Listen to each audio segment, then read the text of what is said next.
वो संत शायद पधार गए, हम देखा करते थे वो प्राय नाली और ऐसे साफ करते। तो एक दिन पूछा, सुनरक रोटी लेने जा रहे थे कि बाबा आपकी बड़ी रुचि है इस सेवा में। तो उन्होंने कहा हमारे गुरुदेव ने हमें इसे योग्य समझा और हमें आदेश किया है कि वृंदावन की गलियों को, वृंदावन की नालियों को साफ किया करो। गुरुदेव के प्रताप से मुझे भजन में जो सुख नहीं मिला वो सुख इसमें मिला। वो यहां से कहीं भी हो, कहीं भी कोई क्षेत्र नहीं हो, किसी भी क्षेत्र में निकले, अगर गंदा वहां का है तो सोनी साथ है, सोनी लगा दिया, साफ कर दिया। ये परम पावन धाम है। हस्तो तन्नव कुंज मार्जन विधौ, संपूर्ण वृंदावन श्री जी का महल है। कहीं भी आपको दोना पत्तल कुछ ऐसा दिखाई दे रहा। बड़ी सामर्थ्य है इस सेवा में, धाम सेवा में बड़ी सामर्थ्य है। श्री राधा कुंड में कहीं जैसे कभी कोई ऐसा, तो वो एक संत भगवान यही सेवा करते थे, पूरे राधा कुंड में घूम घूम करके पोछा लगा देना, सोनी लगा देना, कहीं कुछ फेंक दिया उसको उठा करके नियत स्थान पे डाल देना और भजन करना, माधुकरी मांग के पाना। 12 वर्ष का गलित कुष्ठ आया था, 12 वर्ष का, प्रार्थना की कि मुझे स्वीकार करो। उन्होंने कहा मेरे पास समय नहीं, इतनी सेवाएं हैं। फिर आया, हम रात दिन भुगता कर 6 वर्ष में, बोले इतना भी समय नहीं। आखिरकार 24 घंटे में 12 वर्ष के गलित कुष्ठ को भोगा। आप सोचो, महात्मा, माधुकरी वृत्ति करने वाले, भजन करने, सेवा के बल से 12 वर्ष के प्रारब्ध को 24 घंटे में भोग लिया। ऐसे बड़े बड़े प्रारब्धों का क्षय हो जाता है जब यहां आए। आप ऐसे उद्दंडता पूर्वक व्यवहार किए, कहीं लघु शंका कर दिए, कहीं पान मसाला खा के थूक दिए, कहीं भी दोना पत्तल। अरे ये कोई शहर है? ये प्रियालाल का निज महल है। यहां गंदगी करके जाओगे, यहां असत आचरण करके जाओगे तो लाभ नहीं ले पाओगे, अपने सुकृत नष्ट कर दोगे। ये सीधाम वृंदावन है। यहां अगर लाभ लेना है तो सेवकाई जरूर करो, सेवकाई करो। जब अखिल लोक चूड़ामणि प्रभु को जैसी प्रेरणा सखियां करती है वैसे लीला करनी होती है। उन सखियों में सर्व स्वरूपमयी हित सजनी, जो सर्व स्वरूपमयी, सब सखी स्वरूप है, हित ही सब सखियां हैं, वो कह रही है कि मुझे वृंदावन की मार्जनी बना दो या मार्जनी वाली, या स्वयं सोहनी बना दो या सोहनी लगाने वाली बना दो। और हम सोहनी लगाने में शर्माए, बड़ा सुख मिलता है।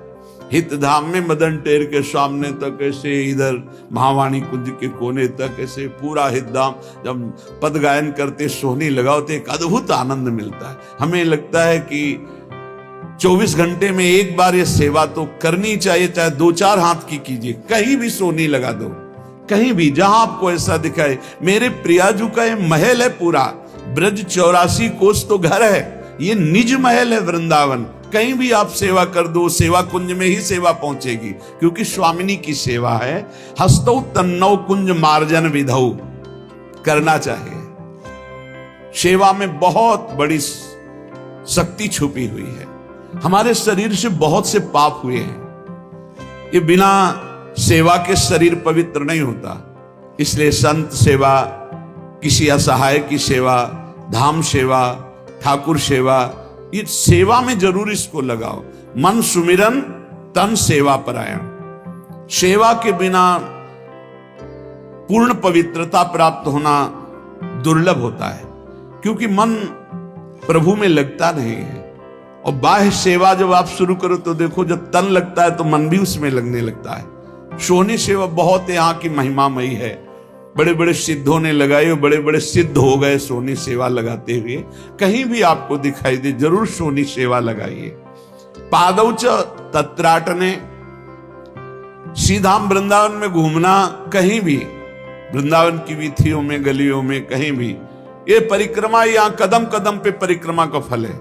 आप राधा वल्लभ जी दर्शन करने जा रहे हैं, या आप किसी सेवा हेतु श्री जी के जा रहे हैं, या आप ऐसे ही माला लेकर इसी गली में टहल रहे, ये धाम है। पादौच तत्राटने, हमारे पैर श्री वृंदावन धाम में ही घूमे, श्री वृंदावन धाम की वीथियों में, गलियों में, परिक्रमा में। श्रोत्रे तन महिम श्रुतौ, हमारे कानों में महिमा पड़े तो प्रिया प्रीतम की, वृंदावन धाम की, नाम की, भगवत प्रेमी महात्माओं की बातें कानों में पड़े। दृश्य दृशो नित्यम, हमारे नेत्र देखें तो सब में नित्य तत्व सी प्रिया प्रीतम विराजमान है। स्मृतो स्थान मन, मेरा मन सदैव प्रिया प्रीतम के स्मरण में मगन रहे। प्रायः संतों के पास कोई ऐसे बिरले ही जाते हैं जिनको भगवान से प्रीति करनी हो, नहीं तो एकांतिक में तो बोल नहीं पाते, क्योंकि वही प्रश्न करेंगे। इसके बाद जब खड़े होकर प्रणाम करने, कई दिनों से पेट में बहुत परेशानी चल रही। अरे हम डॉक्टर हैं, हम तुमको वैद्य नजर आ रहे हैं क्या कि अब पेट की तुम्हारी परेशानी? हम तो डॉक्टर काहे को बने, पढ़ लिख करके अस्पताल बने, जाओ वहां। हम भवरोग के डॉक्टर हैं, उसकी औषधि है जासु नाम भव भेषज हरनि घोर त्रयशूल। जासु नाम भव भेषज, संसार रोग की औषधि नाम है, इसलिए हर प्रश्न का उत्तर नाम है। नाम जप करो, काम क्रोध लोभ मोह मद मत्सर इन झगड़े से तुम जीत जाओ, भगवान को प्राप्त कर लो। उसकी चर्चा के लिए ये छोटी मोटी बातें, संसार के रोग, संसार के नाना प्रकार, ये तो भगवान ने और उपाय बताए हैं। संतों के पास जाओ, कैसे भगवत प्राप्ति हो, कैसे भगवदानंद की अनुभूति हो, कैसे हर भोगों के बीच में रहकर हम भोग में ना फंसे, ये सीखना है। पर बहुत उल्टा समय है। भगवान की बड़ी कृपा है कि अभी कुछ साधक हैं जो भगवत चर्चा सुन रहे हैं, कुछ हैं जो नाम जप कर रहे हैं और इसका आदर कर रहे हैं। नहीं, मंदिर, सत्संग हाल, ये सब सुने सुने मिलेंगे। अभी तो भगवान की कृपा है कि काफी लोग बैठ के कृपा करके सुन रहे हैं। 4:15 बजे समय आएगा, देख लेना। सच्चे मार्ग में चलने वाले, सच्चे मार्ग का जो दर्शन कराने वाले भगवान की कृपा से मिलते हैं। बहुत बढ़िया अवसर है, निकल चलो, बहुत बढ़िया अवसर है, निकल चलो। जो सोचा नहीं गया वो हो रहा है। कैसा कैसे हो सकता है, वो हो रहा है। कलिकाल ऐसा बढ़ता अपना प्रभाव दिखाता चला जा रहा है कि शास्त्र की सब बातें गुप्त होती चली जा रही। महापुरुषों ने जो कष्ट सह करके अनुभव किया, उनको बातों को सुनना नहीं चाहते, उन बातों पे चलना नहीं चाहते, तो कैसे उस अव्यक्त महान शक्तिशाली परमात्मा को आप अनुभव कर लेंगे। बहुत बढ़िया अवसर है, खूब नाम जप करो। कानों को बचाओ ऐसे श्रवण से जहां से कुसंग होता है, नेत्र को बचाओ कुसंग दर्शन से, वाणी को बचाओ कुसंग बोलने से। बस इन 3 को बचा लिए तो तुम्हारा चिंतन बढ़िया हो जाएगा। जो हम सुनते हैं, जो हम बोलते हैं, जो देखते हैं, उसी से चिंतन बनता है। हमारा चिंतन ठीक हो जाए, बस अनन्यस चिंतयन्तो माम, भगवत प्राप्ति पक्का। यही चमत्कार है सत्संग का कि विषयी मन भी भगवान का भजन करने लगे। इससे बड़ा कोई चमत्कार नहीं।